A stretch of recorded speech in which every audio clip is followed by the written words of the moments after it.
Hello friends, welcome to our YouTube channel concept for Odisha. आसतु आज OTET exam थिला जार सेट बी आम आज आलोचना करवा यार अन ऑफिशियल आंसर की प्रथम देखा सीडीपी तापर आपण मैंने जब आम यूट्यूब चैनल रे प्रथम थर पर आसछन्ती आम चैनल निहाती सब्सक्राइब करेंगे एवं ये नुआ नुआ वीडियो देखापी आम चैनल को बेल आइकन को दबाई देवे एवं वीडियोटी को शेयर करेंगे कमेंट करेंगे। चलते एवं देखा शिशु विकास और शिक्षा विज्ञान बा सीडीपी। क्वेश्चन नंबर 1, प्राथमिक विद्यालय में बहुश्रेणी शिक्षादान व्यवस्था कहीं थाए? ऑप्शन 1 गृहर अभाव, शिक्षकों को अधिक क्रियाशील करने, श्रेणी अनुपात में कम संख्या शिक्षक, श्रृंखला रक्षा निमंते। प्राथमिक विद्यालय में बहुश्रेणी शिक्षादान व्यवस्था कहीं थाए? कारण श्रेणीगृह अभाव, श्रेणीगृह तो अभाव न थाए, ये कटिगला। शिक्षक को अधिक क्रियाशील करने ये भी कटिगला। श्रेणी अनुपात में कम संख्या शिक्षक थी आम जो 5टा श्रेणी होची आमको 2 जन टीचर दिया से कौन हो बहुश्रेणी शिक्षादान व्यवस्था कर। तेणु ऑप्शन नंबर सी हूँ सठिक उत्तर।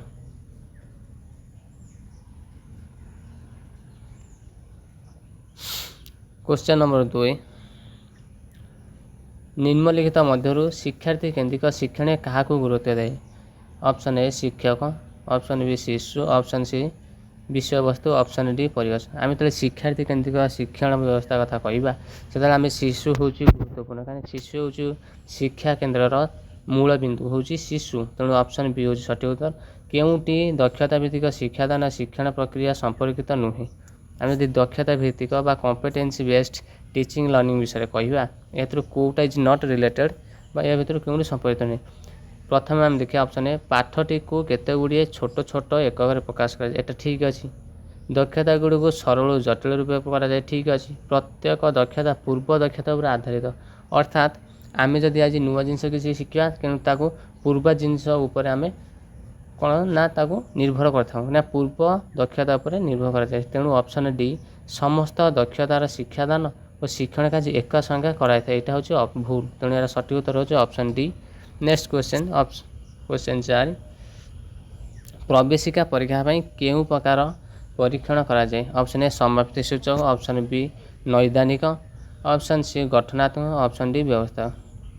ऑप्शन ए समाप्ति सूचक। समाप्ति सूचक कौन जोटा कि आम समेटिव करें जोटा कि आम 10 क्लास कि प्रत्येक श्रेणी बा श्रेणी उठापी आम कौन करते ना समाप्ति सूचक कराए। निदानात्मक कौन ना आम कौन शिक्षादान को सरिया पर शिक्षादान सरिया कौन विषय सरिया पर आम निदानात्मक कर। गठनात्मक एवं व्यवस्था व्यवस्था कौन ना आम जोटा प्लेसमेंट कहते प्लेसमेंट इंग्लीश में कहते प्लेसमेंट। से प्लेसमेंट हूँ कौन ना कौन प्रवेशिका परीक्षा जमी आम सिटी एंट्रांस बीईडी एंट्रांस युड़क हूँ placement.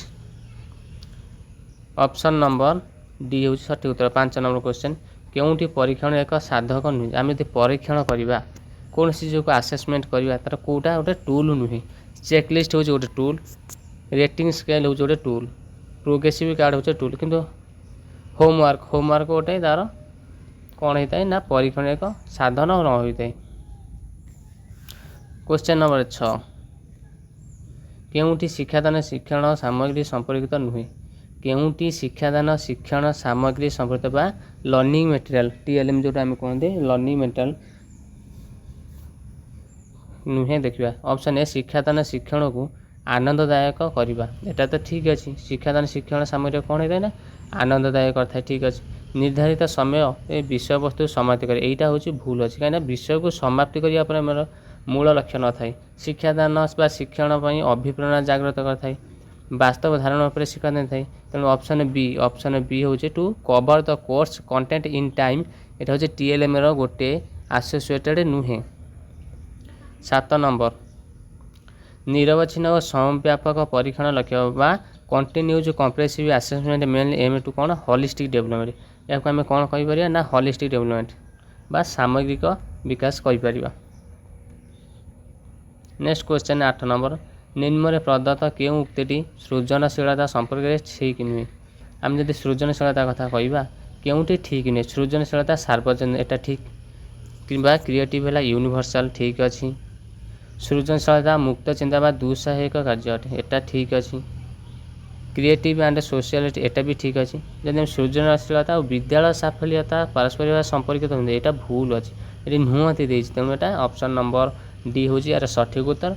Next question option question number 9 उभय पाठ्य और अन्य सहपाठ्य भित्तिक सफलता परिमापन निमंते केउंटी मूल्यांकन पद्धति फलप्रद अटे बा which method of evaluation is effective for assessment of scholastic and other co-scholastic area कौन ना व्यवस्थानिक option A option B comprehensive option C aptitude option D diagnostic आम जानते कौन ना कोलास्टिक आउ अदर को कोलास्टिक एरिया कौन कर ना आमर संव्यापक बा कम्प्रेसिव कंटिन्यूज एग्जाम आसेसमेंट कराई तेणु यार सठिक उत्तर ऑप्शन बी कम्पिटेंसी बा सॉरी कम्प्रेहेंसिव प्लेसमेंट हूँ व्यवस्था जो आम सीटीबीडी आमर प्रवेशिका परीक्षा एप्टीट्यूड तो आम देखा अभियोग्यता डायग्नोस्टिक है आम कौन विषय विफलता पर पुनर्बार ताकू शिक्षण द्वारा जो परीक्षण कराए आम निदात्मक शिक्षण बा परीक्षण कही।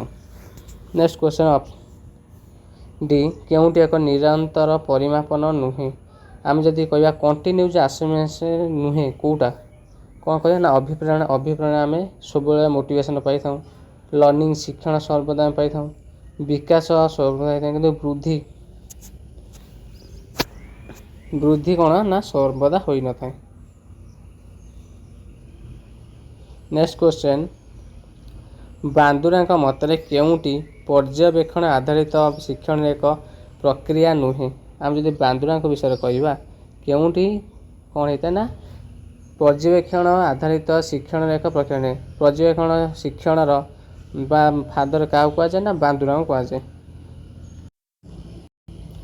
देखो option A organising the behaviour को कौन कराए ना ऑर्गेनाइजिंग कराए ठीक अच्छे attending to the prescriptive and behaviour मनोजोग देवा आचरण प्रत्येक उपलब्ध हासिल करे ठीक अच्छे रिमेम्बरिंग मन पकड़ा था ये कहुए नहीं किंतु कभरिंग द मेमोरी इनटू एक्शन स्मृति शक्ति कार्य परिणत कराया किंतु आचरण को मन रखा था कहुए नहीं तेणु ऑप्शन सी हूँ सठिक उत्तर। Next question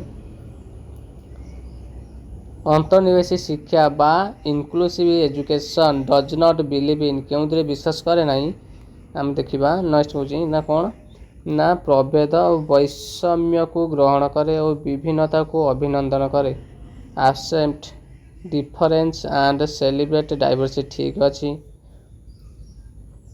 diversity is a social responsibility accepted यह ग्रहण योग्य ठीक अच्छी learning individual is beneficial for every child अंतर्निवेश शिक्षा कौन कहा ना समस्त मिसेक शिखा जाए अंतर्निवेश शिक्षा किंतु असमर्थता एक सामाजिक धारणा यही धारणा भूल अग्रणी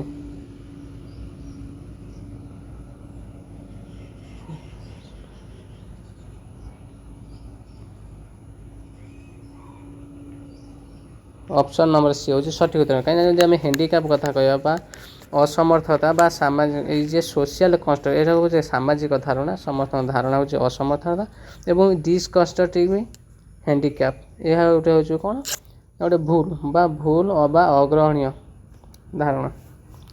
question number 13 UDL full form कौन UDL universal demand for learning universal design for leadership uniform design for learning universal design for learning कौन यार सठिक उत्तर ना यूनिवर्सल कहवा यूनिवर्सल डिजाइन फॉर लर्निंग यार सठिक उत्तर ऑप्शन डी। नेक्स्ट क्वेश्चन निम्नलिखित निम्न प्रदत्त केउं आचरणगत उदाहरणटी अभिप्रेरणार सर्वोत्कृष्ट दृष्टांत अटे which of the following behavioural example best illustrate the concept of motivation बा अभिप्रेरणार सबुठारो बड़ बा सर्वोत्कृष्ट आचरणगत उदाहरणटी केउंटी हबो एग्जांपल ऑप्शन ए परेश तार अतीत वर्तमान ऐतिहासिक धारा को संबोधित करिवार दक्षता क्रमशः वृद्धि करछि प्रत्येक दिन सीतांशु तांकर इलेक्ट्रिक गिटार बजाइबार अभ्यास 1 ରୁ 2 घंटा एटा अभिप्रेरणा नुहे रीता सर्वदा पठन में खूब आग्रह और दक्षता प्रदर्शन करे ମନୀଷା ବହୁଦିନର ଅଭିଧାନ ଓ ଶବ୍ଦକୋଷ ଅଜଣା ଅର୍ଥର ଅଭ୍ୟାସ କରିବା ବିକଶିତ ଅଛି, କିନ୍ତୁ ରୀତା ସର୍ବଦା ପଠନରେ ଖୁବ୍ ଆଗ୍ରହ ଓ ଦକ୍ଷତା ପ୍ରଦର୍ଶନ କରେ। ଏଇଟା ହେଉଛି ଅଭିପ୍ରେରଣାର ମୋଷ୍ଟ କ'ଣ ହେବ ନା ହାଇ ବେଷ୍ଟ ଇଲୁଷ୍ଟ୍ରେସନ୍ ହେଇପାରିବ। କ୍ୱେଶ୍ଚନ୍ ନମ୍ବର 15 କେଉଁ ଉକ୍ତିଟି ଶିକ୍ଷଣର ଅର୍ଥକୁ ସର୍ବୋତ୍କୃଷ୍ଟ ଭାବେ ବୁଝାଇଥାଏ? କେଉଁ ଉକ୍ତିଟି ଶିକ୍ଷଣର ସର୍ବୋତ୍କୃଷ୍ଟ ଅର୍ଥକୁ ବୁଝାଇଥାଏ? ଶିକ୍ଷଣର ଅର୍ଥ learning is a constructive of knowledge. ଠିକ୍ ଅଛି। Learning is a memorisation fact. ତଥ୍ୟକୁ ମନେ ରଖିବାର ପ୍ରକ୍ରିୟା ହିଁ ଶିକ୍ଷଣ। ପରିପକ୍ୱତା ଦ୍ୱାରା ବ୍ୟବହାର ପରିବର୍ତ୍ତନ ହିଁ ଶିକ୍ଷଣ। ଶିକ୍ଷଣ ହେଉଛି ସ୍ୱୟଂ ବା learning is a change in native tendency. Learning is a change due to maturation. କ'ଣ ହେବ ନା ପରିପକ୍ୱତା ଦ୍ୱାରା ବ୍ୟବହାର ପରିବର୍ତ୍ତନ ହେଉଛି ଶିକ୍ଷଣ। ଏ ଅପସନ୍ ନମ୍ବର ସି ହେଉଛି ସଠିକ୍ ଉତ୍ତର। ନେକ୍ସଟ କ୍ୱେଶ୍ଚନ୍, ଶିକ୍ଷାର୍ଥୀମାନଙ୍କ ଭିନ୍ନତାକୁ ଦୃଷ୍ଟିରେ ରଖି ଆମକୁ କେଉଁ ପ୍ରକାରର ପାଠ୍ୟକ୍ରମକୁ ଆପଣେଇବାକୁ ହେବ? ଶିକ୍ଷାର୍ଥୀମାନଙ୍କ ଭିନ୍ନତାକୁ ଦୃଷ୍ଟିରେ ରଖି ଆମକୁ କେଉଁ ପ୍ରକାରର ପାଠ୍ୟକ୍ରମକୁ ଆପଣେଇବାକୁ ପଡ଼ିବ? କେଉଁଟା ନା ସ୍ୱତନ୍ତ୍ର ସ୍ୱତନ୍ତ୍ର ହେଲା ସ୍ପେସିଆଲ୍, ମାନେ ଆମେ ଯଦି ହ୍ୟାଣ୍ଡିକ୍ୟାପ୍ ନେବା ଅଲଗା ରଖିବା। ଲର୍ଣ୍ଣିଂ ଡିଜାବିଲିଟି ଆମର ଯଦି ଆମେ କହିବା ହିୟରିଂ ଡିଜାବିଲିଟି ସେମାନଙ୍କୁ ଅଲଗା ରଖିବା। ଏମିତି ହେଲେ କ'ଣ ହେବ ନା ଶିକ୍ଷାଟା ପରସ୍ପର ଭାବେ କ'ଣ ପ୍ରଗତି ହେଇପାରିବନି। କିନ୍ତୁ ଆମେ ଅନ୍ତର୍ନିହିତ ଶିକ୍ଷା କହିବା ଯେଉଁଠାରେ କି ସମସ୍ତ ଶିକ୍ଷାର୍ଥୀ କ'ଣ କରିବେ ନା ଆନନ୍ଦରେ ଖୁସିରେ ଏକାଠି ହୋଇ ପଢ଼ିପାରିବେ, ତାକୁ ଆମେ ଅନ୍ତର୍ନିହିତ ପାଠ୍ୟକ୍ରମ କହିବା। ଏଇଟା ହେଉଛି ସର୍ବୋତ୍କୃଷ୍ଟ ବା ପାଠ୍ୟକ୍ରମକୁ ଆପଣେଇବା ବା ଶିକ୍ଷାର୍ଥୀମାନେ ଭିନ୍ନତାକୁ ଦୃଷ୍ଟିରେ ରଖି। ନେକ୍ସଟ କ୍ୱେଶ୍ଚନ୍, ନିମ୍ନଲିଖିତ କେଉଁଟି ମେଧାବୀ ଶିକ୍ଷାର୍ଥୀମାନଙ୍କ ପାଇଁ ଏକ ଶିକ୍ଷା ବ୍ୟବସ୍ଥା ନୁହେଁ? ମେଧାବୀମାନଙ୍କ ପାଇଁ ଗୋଟେ ଶିକ୍ଷା ବ୍ୟବସ୍ଥା ନୁହେଁ ବା ଇଜ୍ ନଟ୍ ଆନ୍ educational provision for talented learner. ଆମେ ପିଛୁଆ ପିଲାମାନଙ୍କ କଥା କହିବା ନା ମେଧାବୀ ପିଲାଙ୍କ କଥା କହିବା ନା ତ୍ୱରାନ୍ୱିତ ଶିକ୍ଷା, ସେମାନେ ତ୍ୱରାନ୍ୱିତ ଭାବେ ଶିକ୍ଷା କରିପାରନ୍ତି। ଠିକ୍ ଅଛି। କ୍ଷୁଦ୍ର ଦଳ ଗଠନ କରି ଶିକ୍ଷାଦାନ କରାଯାଇପାରିବ। ଠିକ୍ ଅଛି। ସମୃଦ୍ଧିମୂଳକ କାର୍ଯ୍ୟକୁ ଦିଆଯାଇପାରିବ, କିନ୍ତୁ ସମର୍ଥ ଦଳ ଗଠନ ଏବିଲିଟି ଗ୍ରୁପ୍ ଏଟା ଭୁଲ। ତେଣୁ ସଠିକ୍ ଉତ୍ତର ହେଉଛି D. Option number D 17 number.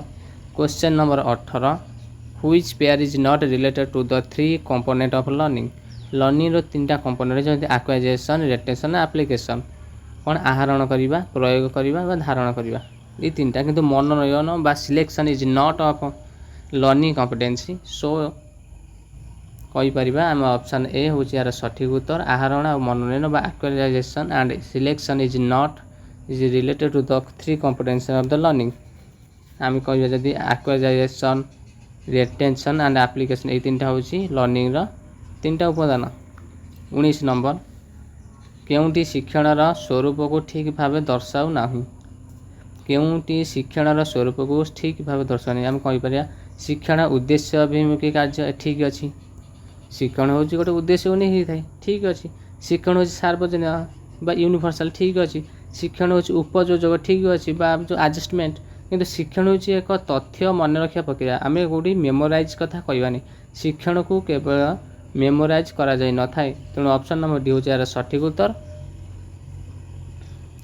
Option 20 number, ପାମରଙ୍କ ମତାନୁସାରେ ଶିଶୁଠାରେ ଆଚରଣଗତ ପରିବର୍ତ୍ତନ କାହା ସହ ଘଟିଥାଏ? ଯୁବକ ଅବସ୍ଥାରେ, ଶୈଶବ ଅବସ୍ଥାରେ, ଜଳବାୟୁ ନା ବିକାଶ ବା ପୂର୍ଣ୍ଣତା? ପାମର କ'ଣ କହିଲେ ନା ଯେତେବେଳେ ଗୋଟେ ଶିଶୁ ସେତେବେଳେ ଆଚରଣଗତ ପରିବର୍ତ୍ତନ କେତେବେଳେ ହେବ? ଯୁବକ ଅବସ୍ଥାରେ ହେବନି। ଜଳବାୟୁ ତ ଆଦୌ ନୁହେଁ। ଶୈଶବ ଅବସ୍ଥାରେ ନୁହେଁ। ଯେତେବେଳେ ବିକାଶ ବା ପୂର୍ଣ୍ଣତା, ଯେତେବେଳେ ମେଚୁରିଟି ତା'ର ଆସିବ, ସେତେବେଳେ ଅଟୋମେଟିକ୍ କ'ଣ ହେବ ନା ତାଠାରେ ଆଚରଣଗତ ପରିବର୍ତ୍ତନ ବା ବିହେଭିଅରାଲ ଚେଞ୍ଜ ଦେଖାଯିବ। ତେଣୁ ଏହାର ସଠିକ୍ ଉତ୍ତର ହେଉଛି maturity. Option number D 20 number. 21 number ଦେଖିବା, ଜନ୍ମ ପୂର୍ବାବସ୍ଥା ବା ପୂର୍ବ ନାଟାଲ ପର୍ଯ୍ୟାୟର ହାରାହାରି ସମୟାବଧି କେତେ? ଆମେ ତାହେଲେ ଜନ୍ମ ହେବାର ପୂର୍ବ କେତେ ଦିନ ଆମେ ବା ମା' ଗର୍ଭରେ ରହିଥାନ୍ତି ନା 280 ଡେଜ୍। ଆମେ ଅପସନ୍ ନମ୍ବର ଡି କହିବା। ଅପସନ୍ ନମ୍ବର ଡି 280 ଦିନ କ'ଣ ହେଇଥାଏ ନା ଜଣେ ଶିଶୁ ତା ନିଜ ମାତା ଗର୍ଭରେ ଜନ୍ମ ହେବା ପୂର୍ବରୁ ରହିଥାଏ। କ୍ୱେଶ୍ଚନ୍ ନମ୍ବର 22, 2 ବର୍ଷ ବୟସରୁ ଯୌବନ ଆରମ୍ଭ ମଧ୍ୟବର୍ତ୍ତୀ ସମୟକୁ କ'ଣ କୁହାଯାଏ? ତାହେଲେ 2 ବର୍ଷ 0 ରୁ 2 ବା 3କୁ ଆମେ ଶୈଶବ ଅବସ୍ଥା କହିଥାଉ। ବାଲ୍ୟ ଅବସ୍ଥା କ'ଣ କହିଥାଉ ନା ବା ପ୍ରାକ୍ କୈଶୋର ଅବସ୍ଥା ଆମେ ହେଇଥାଏ କ'ଣ ନା 3 ରୁ 8 ବା 8 ବା 9 କହିପାରିବା। ତେଣୁ ଏହାର ସଠିକ୍ ଉତ୍ତର ହେଉଛି ଅପସନ୍ ନମ୍ବର B ଚାଇଲ୍ଡହୁଡ୍ ବା ପ୍ରାକ୍ କୈଶୋର ଅବସ୍ଥା। क्वेश्चन नंबर 23 मानवीय वृद्धिर केउं अवस्था शारीरिक विकास शीतल होता है। शारीरिक विकास आम गोटे फिजिकाल डेभलपमेंट केते स्लो होता है आम तो फिजिकाली स्लो हो जाते हैं केते ना आद्य बाल्यवस्था प्री चाइल्डहुड कहीं इनफेंस कौन हम इनफेंस स्पीड हम आमर विकास शारीरिक विकास स्पीड हम आद्य बाल्यवस्था कौन पड़ो ना शीतल पड़ धीमे धीमे चलो परवर्ती अवस्था शीघ्र हम कैशोर अवस्था ठीक है। तेणु ऑप्शन नंबर बी हूँ सठिक उत्तर केउंटी वृद्धि और विकास एक बाह्य कारक अटे वृद्धि और विकास बाह्य कारक से कौन ना बायोलॉजिकल फैक्टर एटा नुह इमोशनल फैक्टर ना इंटेलिजेंस ना एनवायरनमेंट इन वोम बाय मदर वृद्धि और विकास एक बाह्य कारक वृद्धि विकास तो माँ गर्भ थिला होता है एटा तो भूल बुद्धिमत्ता आवेगिक विकास व जैविक विकास आम इमोशनल फैक्टर जदि आम इमोशनलटा वृद्धिटा और विकास एक बाह्य कारक होता है। क्वेश्चन नंबर 25 विकास एक नियम नुहे आम जब विकास कथा कहवा डेभलपमेंट कथा कहवा गोटे कौटा नुहे हेड टू फिट हो पार near to distance principle of predictable पूर्वानुमान किंतु प्रिंसिपल ऑफ डिसकंटिन्यूटी वा विच्छिन्नतार नियम एटा नुहे यार सठिक उत्तर होची विच्छिन्नतार नियम आम हेड रू फिट हो पार नियर रू डिस्टेंस हो पार प्रिंसिपल ऑफ प्रेडिक्टेबल आम पूर्वानुमान कहीपर। तेणु ऑप्शन डी होचे सठिक उत्तर नियम एक विकास एक नियम नुहे। क्वेश्चन नंबर 26 हर्लक मतानुसार केउंटी प्राक कैशोर अवस्थार सामाजिक विकास एक वैशिष्ट्य नुहे आम हर्लक कथा कहले हर्लक कौन कही ना वयस्क मानकर अनुमोदित आचरण एटा तो ठीक अच्छे सामाजिक मूल्यबोध सामाजिक आचरण से तो सामाजिक आचरण कहते सांगसाथी को खेलना बांटा ठीक अच्छे किंतु सामाजिक मूल्यबोध यहीटा हूँ सठिक उत्तर। Next question 27 what is the first stage of cognitive development आम जानते कॉग्निटिव डेवलपमेंट बुद्धि और विकास प्रथम पर्याय कौन कहुए ना संवेदिकारक पर्याय कहुए सेकेंड को आम कौन कहे संवेदिकारक पर्याय सेकेंड प्राक संकार्यधर्मी पर्याय सेकेंड थर्ड हूँ स्थूल संकार्यधर्म तापर चतुर्थ हूँ यथायथ संकार्यधर्मी पर्याय एटा आम सीडीपी बहिर सीटी बहिर सीडीपी बहिर आम देखिपर ना प्राक संकार्यधर्मी पर्यायटा हूँ यार सठिक उत्तर केउंटी कार्य माध्यम शिक्षण पद्धति अंतर्भुक्त केउंटी कार्य माध्यम बा एक्टिविटी बेस्ड अप्रोच बा एक्टिविटी बा कार्य माध्यम आम केउंटी शिक्षण कराई थाए ऑप्शन है आलोचना पद्धति आलोचना तो कार्य ना कि आलोचन कौन कर टीचर मैंने बस पिला डायरेक्ट पढ़े देवे तेणु एटा तो नुहे अभ्यास तो नुहे वर्णना नुहे किंतु प्रकल्प पद्धति कौन कर कार्य दि जाए कार्य को पूरा देखिक प्रोजेक्ट मेथड कर 29 मनीषर भ्रूण में केते जोड़ा क्रोमोजोम बा गुणसूत्र आम जदि डायरेक्ट आम जदि कहवा ये गोटे साइंस क्वेश्चन भाई आमको होगला क्रोमोजोम केते जोड़ा गुणसूत्र है ना 23 पेयर सठिक उत्तर। नेक्स्ट क्वेश्चन अधिकांश मनुष्य पाखे देखा बौद्धिक बुधांक परिसर केते ना 19,100 जदि आम सिटी बही डायरेक्ट देखा ये क्वेश्चन टी पूरा थुआ 90 ରୁ 110 बुद्धिआंक हूँ कार ना मनुष्य पाखे देखा बौद्धिक परिसर ये थिला सीडीपी 30 क्वेश्चन एवं यार पार्ट 2 जोटा कि आम ओडिया और इंग्लिश को नहीं आसो ये आम भिडियो देखते और सब्सक्राइब करूँ शेयर करूँ। जय जगन्नाथ।